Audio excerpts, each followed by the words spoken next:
Welcome back to the Phaithful Phanatics Show. We are live here on DSM-Media's Philadelphia YouTube and Twitter channels. Guys, do yourself a favor, do us a favor. First and foremost, make sure to check us out on Twitter at DSM_media. Hit that follow button. We greatly appreciate it. And if you want to be interactive throughout the conversation tonight or throughout any of our live streams here, make sure to check the link tree in our bio. Click that YouTube link that you see right here on the screen. It will take you directly to the YouTube channel. Make sure to smash that subscribe button, like it, share it with your friends, family, any other Philly sports fans that you may know that could enjoy the content.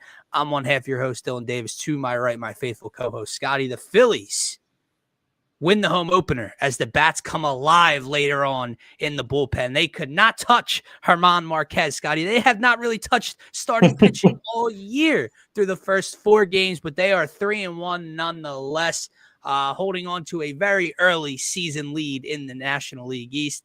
Game 2 at home tonight against the Rockies. Zach Wheeler on the mound. Taijuan Walker will be on the mound tomorrow before the Dodgers hopefully can come to town with this rain this weekend. The Tush push band, it's gaining steam. It's gaining momentum. They're tabling it. It's being pushed down the road for a couple months, Scotty, but it's being talked about a lot more. We can get into that. Jeffrey Lurie says that Nick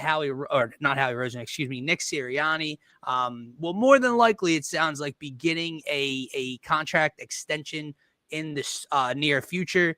They were asked questions about Dallas Goedert, his future here. So we got a lot to talk about, my man. What's going on this hump day for you? Yes, sir. Happy hump day. Had a nice busy day to get us through, but I definitely did listen to a lot of the Philadelphia sports radio just to get a gauge on where everybody's at, and it was very entertaining, to your point, especially the talk around the Tush push. Just everything going on with that. I think it's a clown show at best right now, but I'm excited to talk about that with you, of course, after hearing all the dialogue today. I listened to Adam Schefter on the radio earlier with John Kincaid, and it was comical. But yeah, the Phillies, man, they're getting off to a hot start. Maybe not a hot start. It sounds funny because they come alive late. They don't start each game out hot. They'll start the games hot, but they are off to a 3-1 start to start the season, yes. And hopefully a win tonight with Wheels on the mound, of course. Yep. But nothing is guaranteed. We have to go out and earn it. But it'll be fun to get into those guys, what they got going on, man. But yeah, Sirianni, he deserves that, right? I guess the conversation is around how long. That's where we maybe discuss and waver a little bit, but yeah, get him locked up. Yeah, we also have this just a couple, not a couple minutes ago, probably about a half hour. Shams reporting Joel Embiid is getting, I believe, arthroscopic knee surgery. I've seen a couple different quote tweets, comments from people talking about 6 months. Was that correct, or was it 6? I forget what I saw. 6 something. I haven't seen that far. I would expect months it would be, and then to go from there. Looking at next season, we can table that conversation just like the owners are tabling the Tush. Would you trade it? Would you trade Embiid and Maxey for Giannis? I got. That was the combo on the radio yesterday. Yeah, I got no time for any of that right now, man. We missed April Fool's by a day, man. We could have had some real fun with that, but yeah, that was a nice combo yesterday. Listening to that back and forth, but. Lively time nonetheless, man. Even in Eagles off season, obviously the Phillies got us going. Where do you want to start, man? Let's start with that game from 2 days ago, man. Obviously they had an off day in between, but they win the home opener 6-1 against Colorado, and it's not going as planned. The bats aren't really doing anything for the first 5.5 innings of this one. German Marquez, who we mentioned that morning on Monday morning, how we wanted them to get to him early and often. They did not do so. And then all of a sudden, the bullpen comes out for Colorado. And just like the Phillies have done in 2 of their first 3 games of the season prior to this, now 3 of 4, they have absolutely destroyed opposing pitching coming out of the bullpen. And that's a credit to the guys for fighting and battling and staying involved in the game, even when things aren't going your way. Just like opening day, you strike out 19 times and then you find a way to explode in extra innings and put 7 across the board in a win. So it is nice to see that. But on a night like tonight, Kyle Freeland, yes, had a very clean start against the Rays last week in his opener, but a Rockies team, nonetheless, you would like to see the Phillies go out and dominate from the jump. The thing I think that stood out the most to me, Christopher Sanchez, very good. Hopefully, I didn't hear anything followed up on that foot or ankle or whatever that he took a minute for the athletic trainer and Rob Thompson to come out to the mound for. He pitched. He also came back out the next inning, gave up a solo home run, of course, and then exited with a 1-0 deficit. But he was spectacular. But I thought Topper called an amazing game, man. And obviously, we're going to talk about him a lot this season, whether it's positive, negative. I know different people have different opinions and thoughts on him as a Phillies manager. But nonetheless, I think he had a very, very good game. I think he did some untopper-like things. I don't think you see Rob Thompson give Trey Turner the nod to go in for Brandon Marsh last year. I just think we would have got the excuse, right? It's game 4. And not that that's the wrong way to go, but it's game 4. We wanted to give Trey the full day. Like they would do that with JT, right? If Stubbs was hitting for JT and we had bases loaded with 2 outs, he would let Stubbs hit. And, I wanted to give JT the full day. I was expecting to hear we wanted to give Trey's back another day. We have the off day tomorrow, so on and so forth. Brandon Marsh not hitting left-handed pitching very well so far this season. He makes the call for Trey Turner. Trey Turner walks. Now, why is that important that it's Trey Turner? Because it's speed on the base paths. Then the very next batter, he could have called Cody Clemens off the bench to pitch hit for Edmundo Sosa. He sees the way Sosa's batting, the way he's putting balls in play. He leaves the righty in versus the righty on the mound, drives one to the gap. That speed from first scores. Phillies go up 2-1, and then obviously they explode from there. Schwarber hits one 450 feet, I guess I should say, off the batter's eye, and they continue to add on. But I thought Rob Thompson did some untopper-like things on Monday, and it helped the Phillies win a game. Yeah. I tend to agree with you, and it just kind of lends the thinking of, well, isn't that just what he should do all the time? I don't know. It is the 4th game of the season, but you do have Trey Turner there. Why not give it a shot at the end of the day? So I am happy he did it.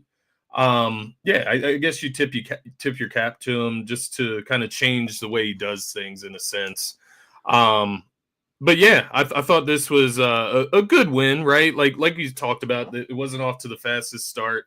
Kyle Schwarber, he really just catches my eye every time he cranks one, because it's just like, man, this guy just doesn't slow down. We talked about moving him back in the lineup. Maybe he takes a step back night.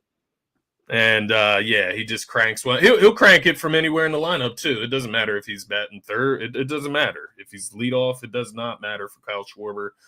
So that was impressive. And I do think it is impressive to see these guys, whether against the bullpen or not. This is stuff that they did struggle with in the postseason.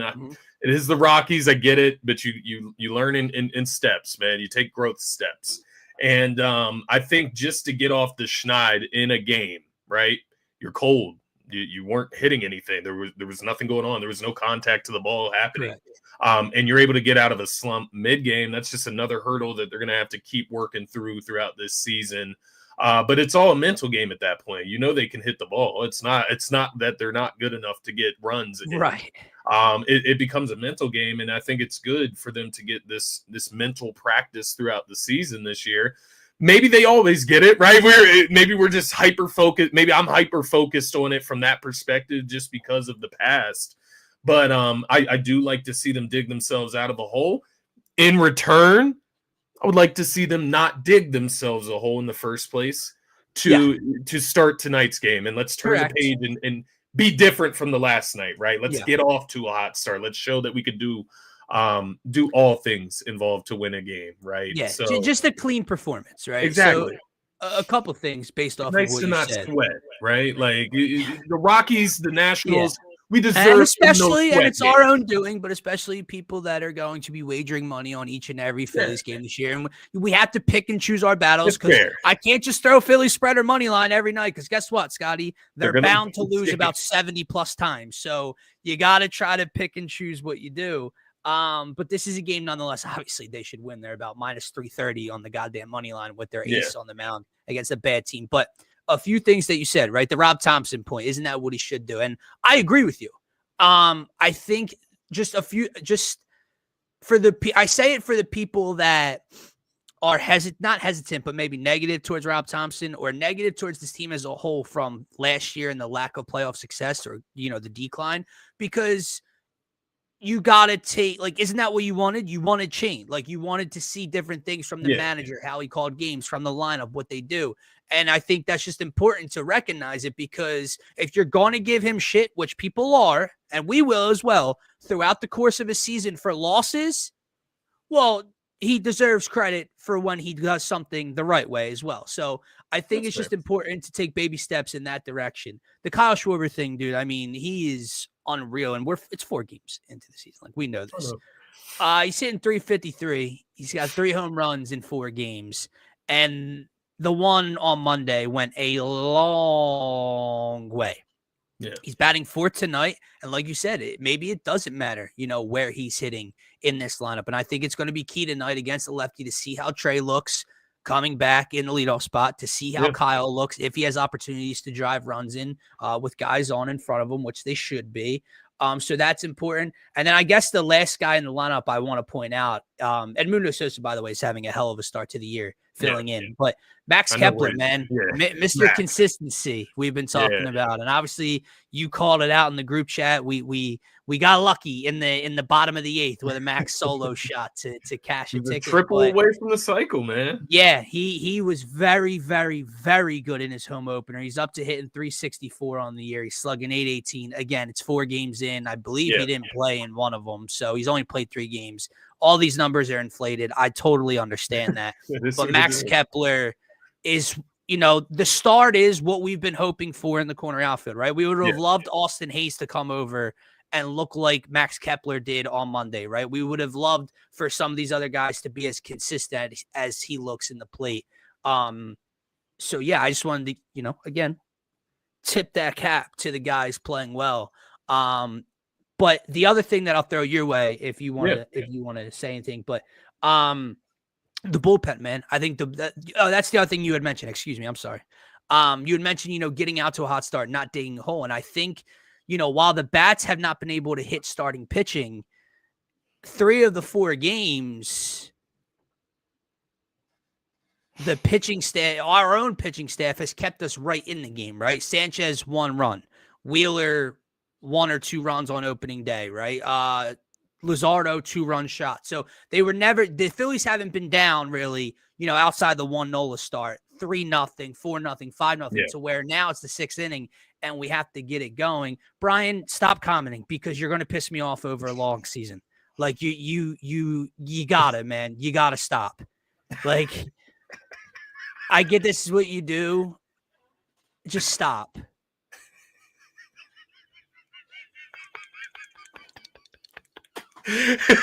Just stop. I'm waiting. Yeah, I'm waiting for him to say something positive about the Atlanta Braves. Scotty, how are the Braves doing so far this year? They doing good? Not very Everyone's well, division winner, 2nd World Series favorite behind the Dodgers. How are the Braves doing, Brian? How are the Mets doing so far, Brian? They went out and got Juan Soto. How the fuck are they doing? You say you're a fan, but all you do is put each and every team down until they prove you wrong. Anyway, the bullpen, man. Go ahead. Alvarado, Kerkering, Joe Ross gets the win. Very good. Yeah. It was great to see those guys. I don't like to use the term bounce back, but I mean, some of these guys, Romano specifically, bouncing back from that first game, right, where we saw the Nationals come back and get back into that game. It was nice to see these guys come out and kind of hold the fort down. You only give up the 1 run from Sanchez, and you end up, not giving up another run in that game. So exactly. That was very impressive. And, I think that's what you have. I mean, I pull up Brian's comment to be funny because I did just want your reaction. No, I'll pull every comment up. That's fine. And we got. But I do think there's a point in it. The Phillies have starting pitching that is good enough for them to have games like that sometimes, and I think that you can.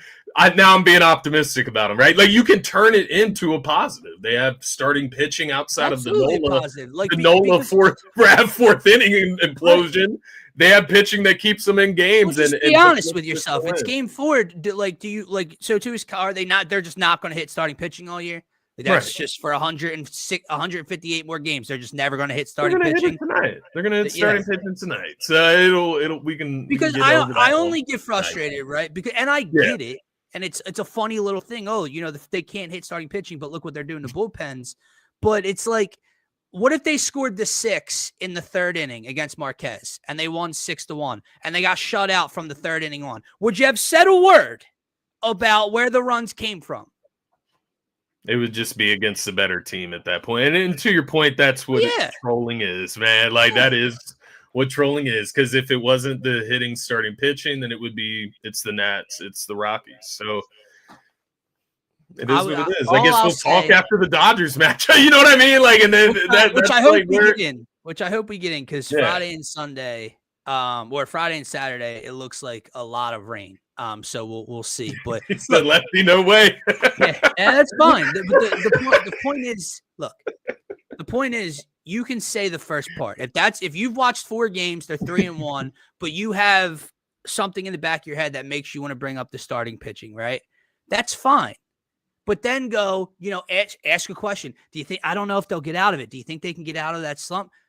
They can't hit starting pitching, these fucking bums. They're 3-1, averaging over 6 runs a game. What are you talking about? Don't just troll. Don't just talk about Tanner McKee. Like what's next? Is it Buddy Kennedy's got to come back up? Is he going to play? Like, just say something a little educational with your sports take is all I ask. Marshall. That'll be the favorite this year. Marshall. What? Raphael. Oh yeah, I know. Yeah. No, I'm just. Well, he did say before that we have too many white guys, so Marshawn might be one of his favorites on the team. I did want to ask you something, man, and it was something that gave my novice baseball fan heart a little attack at the end of the game because I did need a Bryce Harper single. Obviously gets the single. What was that? The 8th inning? His last at bat, I believe, right before Kepler popped one. And he obviously, takes a run towards second base. Yeah. The reason I bring this up, I heard some conversation once again from the Philly fan base, from the Philadelphia radio, basically just saying Bryce Harper is a dumbass when it comes to base running. And I just thought it was like, I don't know. I get he has these moments where I don't know. Is that just him getting like frustrated with his performance in the game and like trying to make? No, I'll tell you exactly what happened on that base hit is he thought it was the center fielder had a very bad angle, which he did to the ball and he could outrun him. However, the right field, like, I don't know if he was just focusing on the center fielder and where the ball was. The right fielder came in and under, like he shouldn't have went. Like he just hit a ball to, I don't want to say like shallow outfield, but like, you know what I mean? He thought, he could beat out what the center fielder was doing. The right fielder came in, scooped it, and fired one. And the play was closer. Look, should he do it? Does he do it a couple too many times a year? Yes. Does he not always hustle down the first baseline? Yes. But it's like, what do we want? Like, we clown him when he doesn't hustle, and then he makes, he tries to hustle and it's too much. Yeah, we want the perfect happy medium, right? We want him to hustle the first base, but don't do anything stupid. He's Bryce Harper. He probably, we hope that these athletes can do the little things right. It was a 5-1 game in the 8th inning. He pushed the envelope. Like, I don't know. Like, I really don't know. I just saw Bryce. Yeah, I know. And that's fine. That's fine. But again, and I'm going to tell him the same thing. Don't, if the summer has to go by, the fall has to go by. If the Phillies are in the World Series, if the Phillies win the World Series, you don't get to celebrate with me. Like you don't. And like I'm glad you were in the show for the Eagles playoffs. You talk down on them the entire time. Yep. You're going to lose every game if someone wasn't Herculean. You remember that, Scotty? Yep. He had to be Herculean to beat the Packers or the Rams or something, some stupid shit. They win a Super Bowl. Oh, you're a fan. They win tonight. They're 4-1 in 5 games because that's all we can judge is the games in front of us. We don't make the schedule. They don't make the schedule. You play who's in front of you. You talk about what's going on in the moment.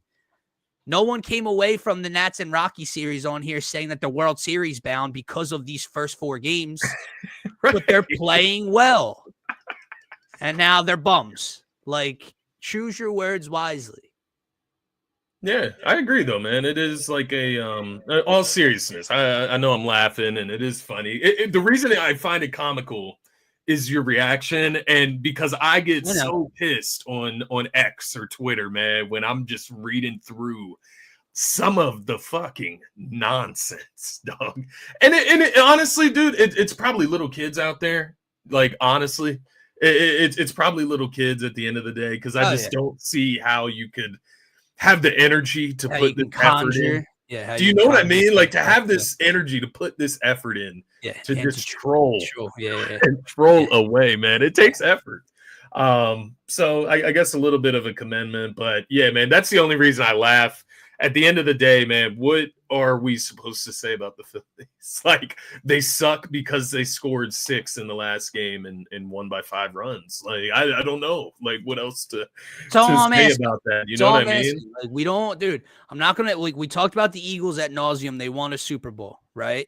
We went over to a little bit of free agent signings they did. You got the draft in 3 weeks or so. I can't talk about the Eagles every day.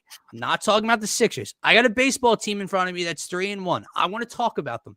No one said because they're beating the Rockies and the Nationals, they're the best team in baseball. The Dodgers are 7-0. It's the best start that a defending champ has had in Major League Baseball the next season. They're unbelievable. Yeah. But this is what you got to judge. And again, like don't troll, just be somewhat fun and somewhat serious with it. Yeah. And I mean, we have the Dodgers and the Braves coming up. I mean, it's just Yeah. we're gonna get to see it. It's gonna come in due time. And look, if they go out there and they get swept or get blown away, Yeah. right? Then Yeah. Then, sure, we can come on here and we're gonna have it out. We're gonna talk about it, right? But like you can't I don't know. It's turned into like a negative conversation and like I'm just mad that I'm like not. Ryan is like taking over I'm like not. my like vibe right now, Hell man. no. He's messing with me. But Hell no. I don't understand it. I'm a guy of context and I do not understand where it comes from. But let's talk about this, man. What are you looking for tonight? What are we looking for in a matchup like I this think tonight? it's very clear. It goes to the first half of his comment. It's give It's me the starting something. Give pitching. me something offensively in The the first lefty. 5 innings. Yeah, and it's a lefty on the mound, right? We got the opening day lineup of Trey, Bryce, Bohm, Schwarber. Can we get guys on in front of Schwarber? Can Trey deliver, get on base, use that speed on the base paths, etc.? That's what we're looking for. There we go. Not to be down 1-0, not to be tied with the shitty Rockies heading into the 6th. But again, it's how you finish. So what I'm looking for, Scotty, is to win a baseball game and hopefully win it convincingly. And now if the Phillies win 2-1, I'm still going to be happy. But the Phillies should cover the run line of 1.5. The Phillies should put up 4 to 5 plus runs against this Rockies team and this Rockies bullpen. And Zach Wheeler should go out and pump against a bad Rockies lineup, just like Christopher Sanchez was able to accomplish on Monday. That's what you're looking for. How are you feeling Winning a about the baseball lineup? game. How are you feeling about the I like lineup? it. The switch. Well, actually, it's a great point. I say I like it. I do. I'm fine with loading up on the righties tonight.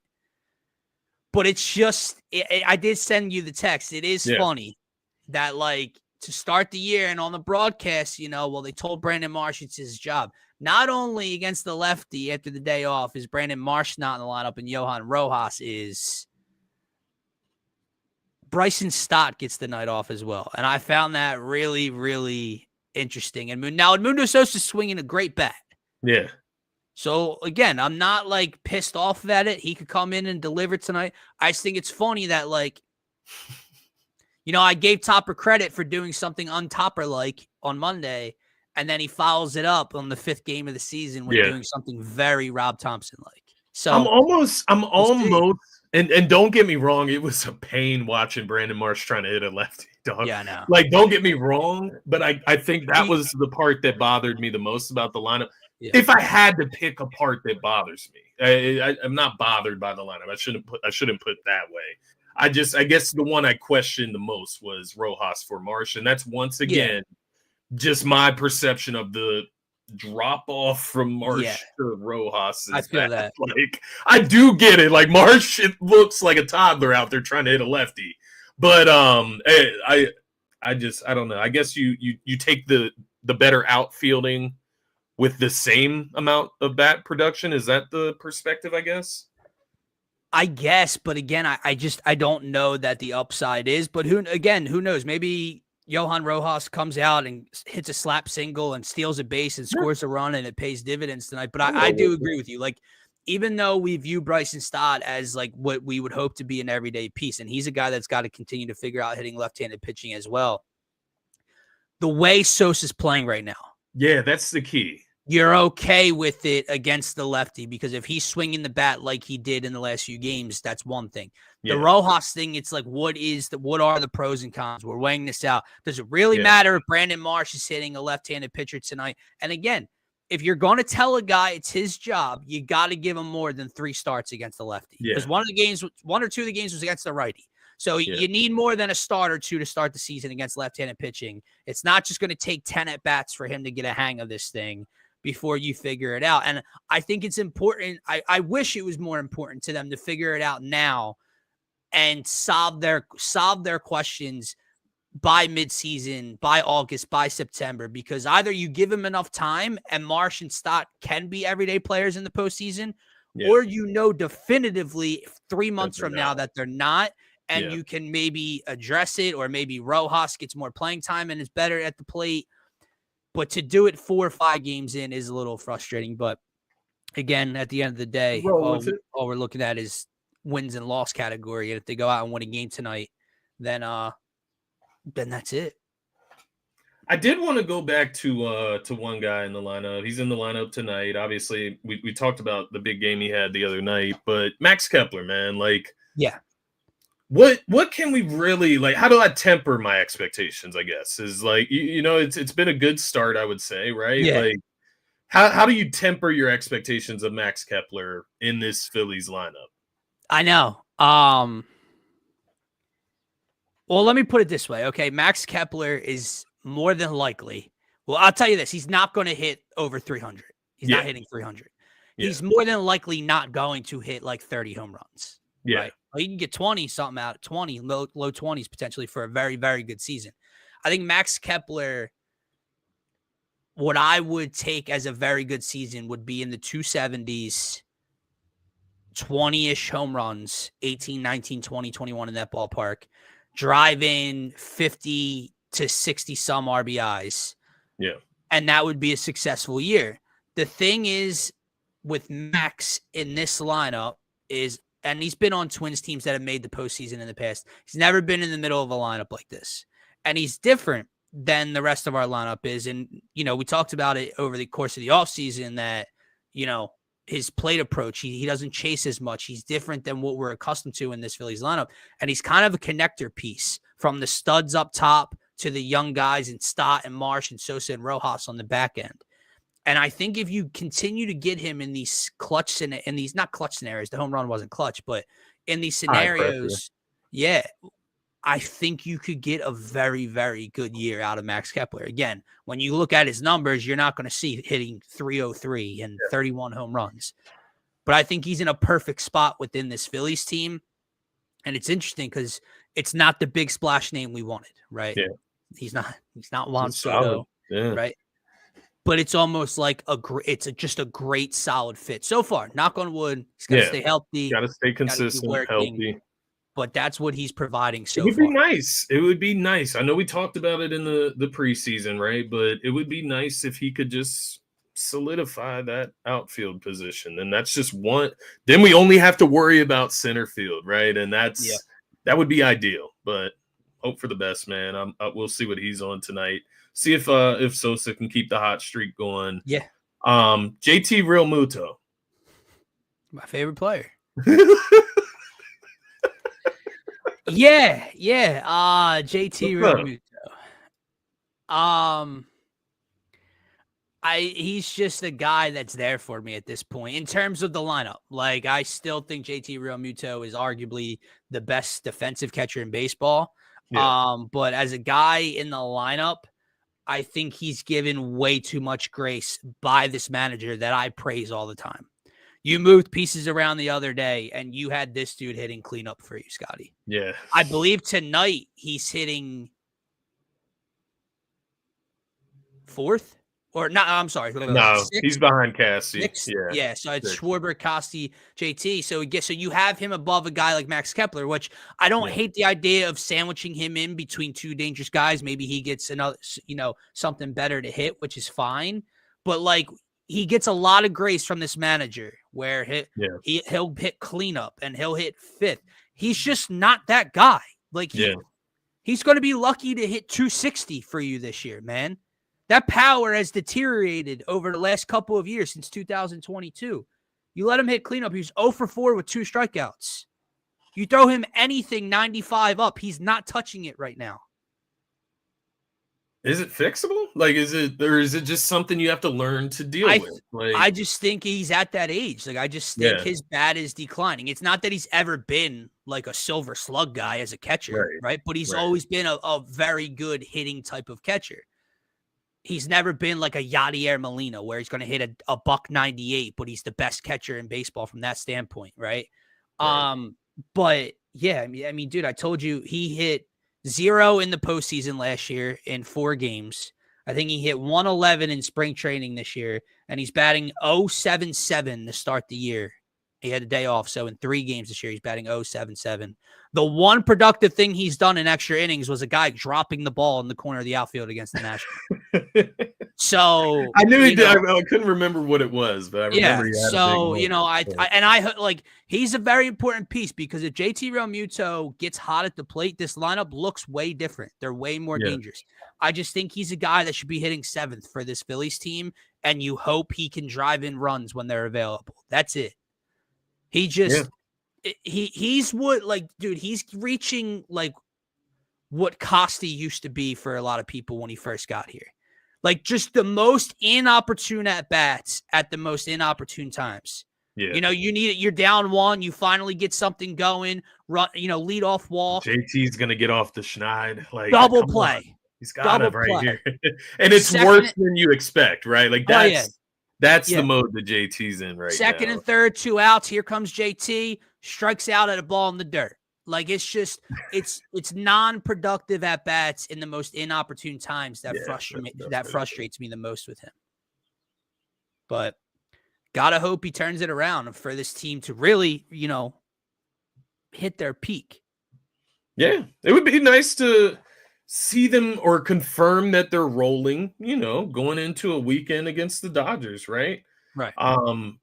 Let's get it going. You got what? 2 more matchups with the Rockies over the next point. Few days. It's a very good point because you don't want to you don't want to not be able to hit starting pitching at all Friday, Saturday, Sunday.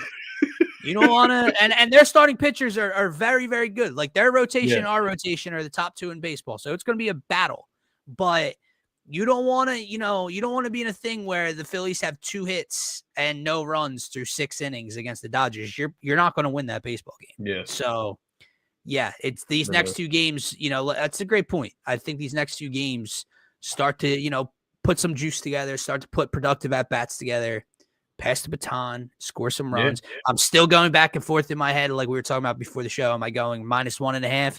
Am I going team total over 4.5? I haven't decided. I could lay both. I'd hate to go 1-1. I don't know what to do, but I feel you. That's what's been killing me, man, honestly. Usually I'll do 3 and if like the goal is 2 out of 3.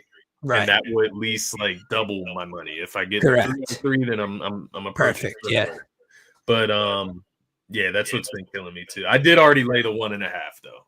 I did. I think it's almost like I have to with Wheeler on the mound. I want him to dominate too. You know what I mean? I want a smooth sailing, and if not, I guess I'll just be sweating. Like there's such a fine line for me between like run line and team total, like I've said to you in the past, because against normal teams, right? What are the odds? I don't care if it's Zach Wheeler or not on the mound. What are the odds you're shutting out an opposing team, right? And if you take run line, that means minimum the Phillies have to score 2 runs in order for you to win. That's a 2-0 ball game. In a normal baseball game, if you think they're going to cover, they have to score a minimum of 4. So if their line's 4.5, I struggle. But if the Rockies with Wheeler on the mound, I mean, they could win this game 3-0.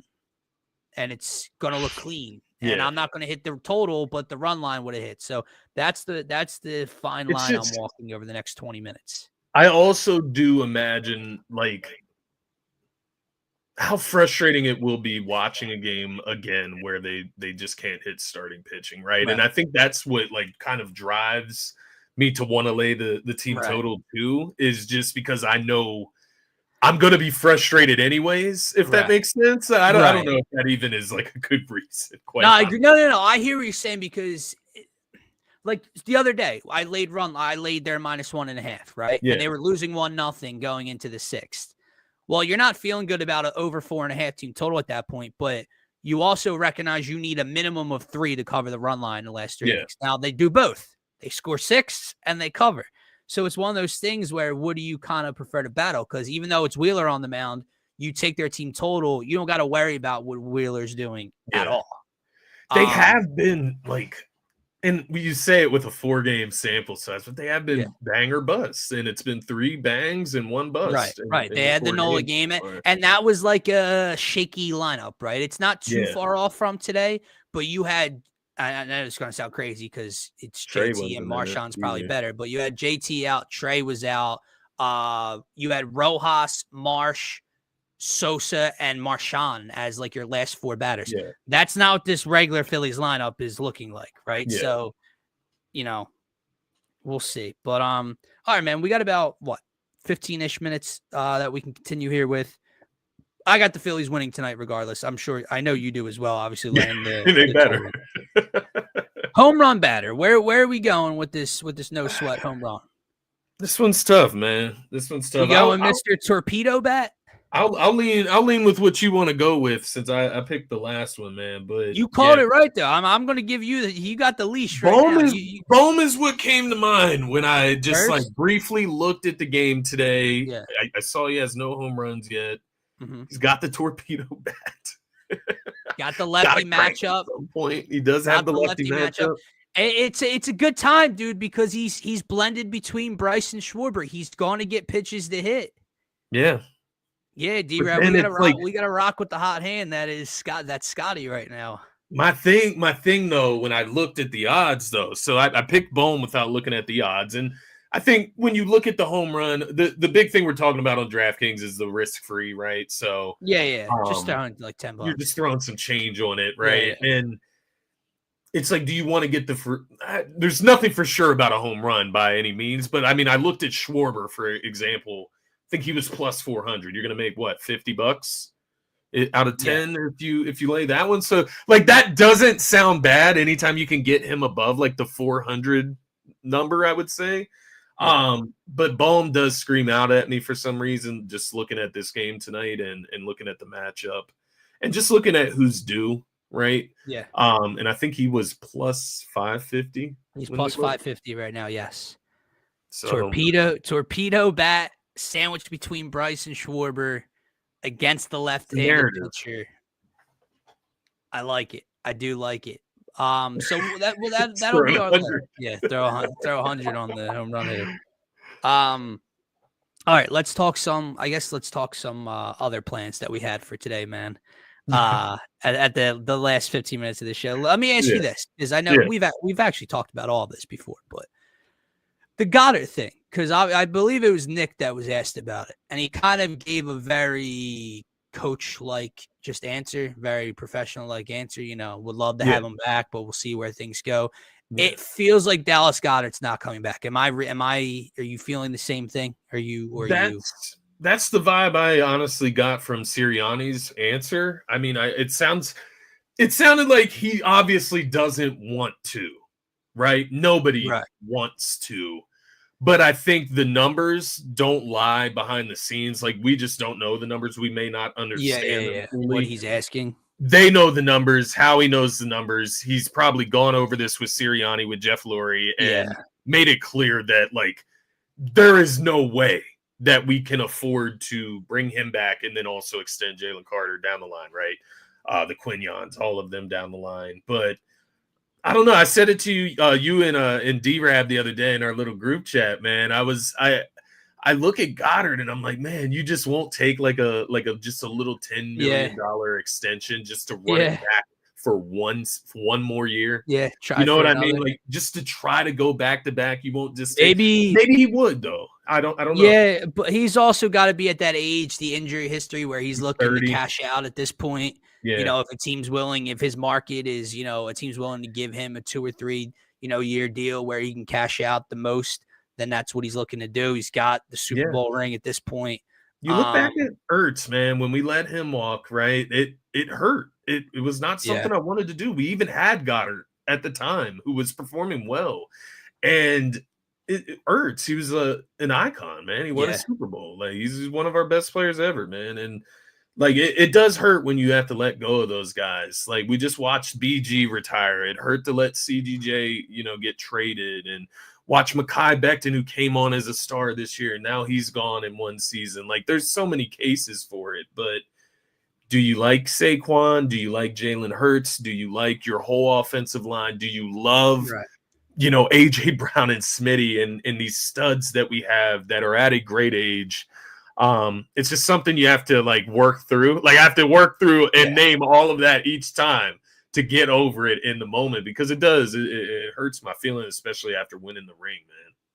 Yeah, no, I do agree. And I think it hurts because I do think Dallas Goedert is a very important piece to what this offense accomplished last year. I think he was very important in 2022. I think even we've talked about this all the time, but just having that much talent, you know, anyone's a decoy on any given day, right? Whether it's, you know, it's Dallas Goedert's day to feast and AJ Brown's not really getting the ball, but hey, AJ Brown's on the outside, right? Or Dallas Goedert is this big body threat over the middle of the field that can beat you, but it's AJ and Smitty on the outside today. But it's the tax you pay when you win a championship.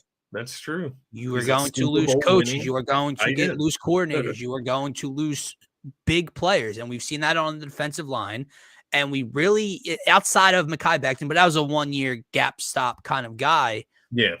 We have not lost an offensive piece, right? Like we're still rolling with the core. Oh, a lot of them are extended already, etc. He's the guy. Like he's the biggest piece offensively that looks like he won't be back. And it does suck. And it'll be interesting to see how they kind of fill that void, because we talked about it, you know, the 2 guys that they signed that no one knows of is Grant Calcaterra, your guy, as that pass catching tight end. Just not confident, man. I'm not confident in that. You know, I'd have to see that. But we've been spoiled. Right? And look, man, what were we saying? And I won't speak for you last offseason, but I wasn't going into last season thinking that this defense would be what it became, right? No. So I have to see it to believe it with like a guy like Grant Calcaterra or like Harrison Bryant or whatever the hell the name is. You know, like I have to see it to believe it. But I will point this out, man. John Kincaid provided some interesting stats. I listened this morning.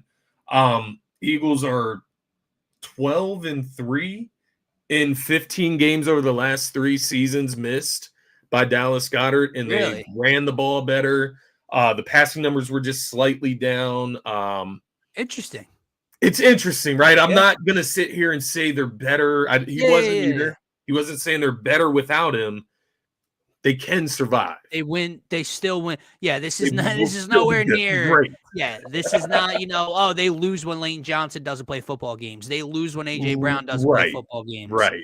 They win a lot of football games without Dallas Goedert. I think the thing that I look back on over the last 3 to 4 years, or 3 years, especially with this core, is the 2 years that they've really been healthy and that he was healthy in the postseason.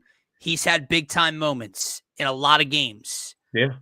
In the 1 year, in the last 3 years, collapsed in the middle where they weren't healthy and he missed time and everything. Obviously, there were a lot more reasons. Don't get it twisted. I'm saying like Dallas Goedert, even though in the regular season they win a lot of games without him, they've won a lot of postseason games with and slightly because of him and what he's done. So do they win that? Take this very light. Do they win the Packers game without Dallas Goedert? Right. I mean, I would still say yes, but that touchdown, they should. But he did have that just like massive. a play that is not done by a regular tight end. Yeah, it's not talent. replicable. That's a talent, whatever a the word skill is. that he's elevated in, Can't be right? replicated by Grant Calcaterra. Yeah. But So to those are the TR's plays I point, look at. to TR's point, I do think in the limited time, and again, it's not, when Grant does step in, there's a game where he has a catch, maybe two. But if they run the ball more efficiently, and Hurts has found Grant Calcaterra for some big chunks. So if he's comfortable with it. AJ and Smitty can have more targets too. They can get fed more. Yeah. It is true. So we do have options. Or Jahan Dotson next year. Is he back? Jahan Dotson. I think so. I think so. I haven't seen anything that he's on the, was one of the guys that they had to accept his 5th-year extension. I think it was one of those type of things, like Jordan Davis. Yeah, exactly. Like maybe that's a guy that catches more balls in the regular season because they need that third option, and he's more involved in the game plan. Maybe they draft a young tight end. Maybe they surprise us, man, in the first 3 rounds. Not the first round, but maybe they're not getting the kid. They're not getting Warren out of Penn State. No. You never don't count anything out with Howie Roseman, but no, it's not gonna happen. But yeah, man, I do agree. At the end of the day, if we could keep everyone, you would obviously. Agreed. Not possible. The last thing we could talk about, and obviously we talk about this more on Friday. But I just it's not even a conversation because you and I are on the same page. I think TR and everyone in the comments would be and is on the same page when it comes to what the National Football League and these owners and coaches and Roger Goodell are doing. It's laughable. It's laughable that it is all of a sudden picked up steam from where we left off. Because when it was first proposed by the Green Bay Packers, it was 2 teams, the Packers and one other, I think, maybe even the Commanders or the Rams were the other team. It was 2 teams that basically said, they didn't like it. And I saw a lot of reports that other coaches have said it. Yeah, Sean McDermott. And now it's like 18 teams have voted against to ban it. It's 6 under or 8 under what they need to pass it. So they still have a little ways to go the next time they talk about it. But that can be easily swayed. And I just think the funniest part is you went from it's not a football play, it's not aesthetically pleasing, it's a rugby scrum, etc. And no one cared. No one caught on. It didn't catch on with that talking point. And now we've entered the zone of I'm worried about player safety. However, we already know the fact. The facts are there is no data that supports that theory. In fact, there's been no injuries on those plays. But here's the funniest part about it, Scotty. While these owners, these coaches are so worried about their players getting hurt on this play, they want to add another regular season game. They're cool with playing 3 games in 10 or 11 days around the holidays. They're okay with Thursday night football coming off playing on a Sunday. Hell, Monday night football is even a short week. The kickoffs. They're okay with all this. But that's a player safety concern. Yeah. They enforced and not that this was made by players or coaches and stuff, but they really put in that that hip drop tackle last year, right? Yeah. I don't know that they called one penalty. I don't care about the fucking fine. They called it towards the beginning, but then after a while it faded away. Yeah. Maybe. But a hip drop tackle that actually takes players out wasn't being flagged mid-game by the people officiating these games. But this is for player safety.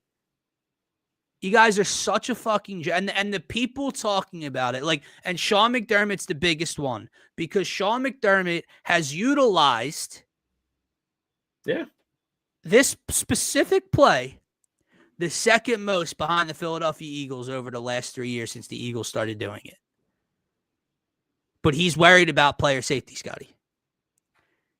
Was he worried when he tried it 3 times in the AFC Championship game this past year? Brother, yeah, I don't get it. And I know. I know it's like beating a dead horse. I know everyone has said these statements, but it's there's more that's coming out, man, and I think that's what's just blowing my mind. It's we're almost reaching the point, man. We're almost reaching the point where just ban it, dude. Shut the fuck up and ban it. And we'll just run a fucking QB sneak. It doesn't matter. Whatever. We'll run it with Saquon. Fuck it. He'll have 20 to 30 touchdowns. Will that be prettier? Because like the thing Adam Schefter was saying today when I was listening to him, man, was that Roger Goodell doesn't like the play. He doesn't like the optics of the play. It's ugly. What the fuck? And the part where they're tabling it because they can't get enough votes, just ban it, man. Just use dictator powers and ban it. That's what he's doing. He's gonna go and pay off the other owners to vote on it. Yeah, the way Adam Schefter presented it. Yeah. What Roger Goodell wants, Roger Goodell gets. Even though it's supposed to be ran by the owners. Yeah. Roger Goodell wants this play going. As a football guy, as a football watcher and knower like yourself, I love how these people don't like the play. It's not aesthetically pleasing. You know what I don't find aesthetically pleasing? A 4th and half a yard, and my team drops back to throw a 20-yard out route. Or a shotgun. 4th and half a yard, and we try a trick play reverse that gets blown up in the backfield. I don't find that aesthetically pleasing. In fact, I find that quite fucking moronic. If you don't like it, why can't obviously, the biggest talking point. Why doesn't everyone else do it at the level the Eagles do? Okay, that's the first talking point. And if you don't like it, play better defense the first 2 or 3 plays of that drive. Don't let the Eagles get to the half-yard line. Don't let them get to 4th and 2 inches. Yeah. You don't like it, do something when they're not doing it. Did you hear what Jeff Lurie had to say about it today? I saw a quick clip on Twitter, but I don't really. He basically said exactly what you just said in a longer form, but basically over the last decade or however many years he's been owning the Eagles and been part of the NFL, and that me and you have been watching the NFL, we have never seen something removed because one specific team is good at it. We would actually see defenses adjust to stop it. And he pointed out how we used to use RPO so much pre-2023. Yeah. And we got figured out. We stopped using RPO as much. It was what Nick Foles tore the Patriots up with in a Super Bowl. Exactly. So he talked about how the RPO wasn't banned. Yeah. Defenses just started to scheme around it. Yep. When teams start scheming for a deep and explosive passing game, now the offense counters and starts to run the game. It's a very funny thing because when you hear even commentators and broadcasters, when the Eagles line up to do it, it's almost this groan. Of course they have to do this. But when you watch Red Zone or another game and another team lines up, they let out the look, they're going to do the brotherly shove. Look what the Eagle, and then it gets stuffed and it's oh wait, I thought it was just gross. That right? And the Bills specifically, Sean McDermott. I can't believe he came from the Andy Reid coaching tree. Yeah, such a little pussy. The second most with a 6'6" absolute. You care about player safety? You let your quarterback run around like he actually is a running back, running people over like he's Derrick Henry, putting his body on the line. That's your quarterback. But you care about player safety. Yeah, I got it. The last thing, I don't know if you saw some of the other rule changes, man, that they're making. No, talk to me. So the chain, I like it. The spots for first downs, the chain guys will still be there on the sidelines. But with new, technology and camera angles, on basically a close play for a first down, that it'll be up in the booth through that real quickly. Okay. Through the replay. No more reviews. And no more just spot, one ref saw it go here. Now we have this 10-minute review type thing. It's no, here's exactly where the ball is type thing. The other one, this is the funniest one, and I don't know if it's on the way to passing or if they brought it up this morning. So where did we move the touchback from last year? From the 25 to the 30, correct? Yeah. Which already... Whenever crazy. you pick up a first down, feels like you're by the field, right? Yeah. Oh, they want to move it to the 35. 35, yeah, I did hear that. Because they feel like there will be more kickoffs and less touchbacks. That's what they're worried about. So again, yes, the kickoffs, player safety, player safety. Also, Full but like speed, you want head to talk to about head. again, like you want to talk about aesthetically pleasing. How is it aesthetically pleasing? How is it fair to one side of the ball for an offense to quite literally pick up one first down and be at midfield? Yeah. How did football get there? How is that all it takes? Yeah. I mean, dude, literally, you get it. First of all, Backwards, can man. I ask you a question? How does that make sense?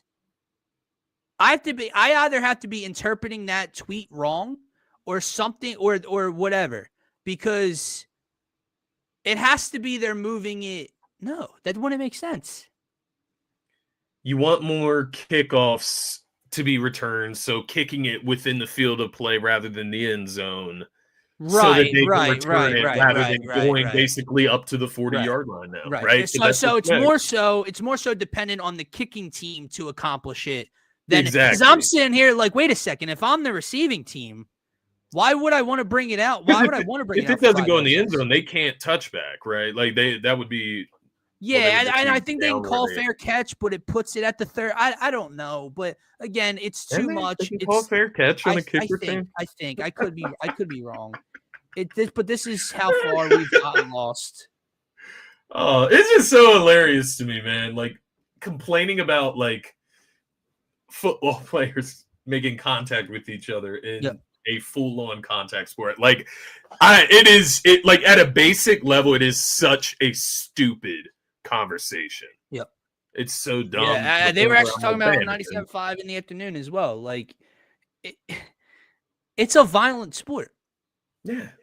Stop acting like these dudes care about the player safety. It is up to the player association to talk about player safety and what they want. Send them out there concussed. Right. Shouldn't Troy Vincent or one of these guys be the ones bringing this shit up? Not you think, but not Sean McDermott and Matt no LaFleur. Players doing this, man. D'Amico Ryans, former player, doesn't care to have it banned. Mike Vrabel, former player, doesn't care to have it banned. It seems like guys that have played. Yeah. Oh, because Chris Jones grabbed his neck in the Super Bowl and then was out there 2 plays later. And you want to help the Chiefs? Like, it pissed you off that the Eagles won the Super Bowl so bad that you want to help the Chiefs. Right. It's disgusting, dude.